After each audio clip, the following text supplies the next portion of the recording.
পরিবারকে রমজানের এবং ইফতার সামগ্রী বিতরণ করেছি।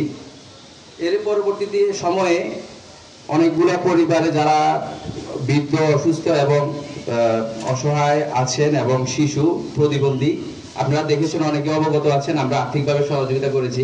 আজকে আমাদের যে প্রচেষ্টা, এখানে আমাদের ওসি স্যার আমাদেরকে অনেক এখানে হেল্প করেছেন। আপনারা দেখতে পাচ্ছেন এখানে ঠান্ডা পানি এবং গরম পানির দুইটারই ব্যবস্থা আছে। দূর দূরান্ত থেকে অনেকে আসেন সেনবাগে থানায়, যারা থানার সামনে অনেক সময় রাতের বেলায় পানির পিপাসা পান, আমরা এটা দেখেছি। এটা আমরা বলার পরবর্তী সময় আমাদেরকে নেসার ভাই, আমাদের সেনবাগ প্রবাসী কল্যাণ সংস্থার প্রতিষ্ঠাতা পরিচালক মহিন ভাইয়ের একান্ত প্রচেষ্টায় আমরা আজকে এটি সফলভাবে স্থাপন করতে পেরেছি।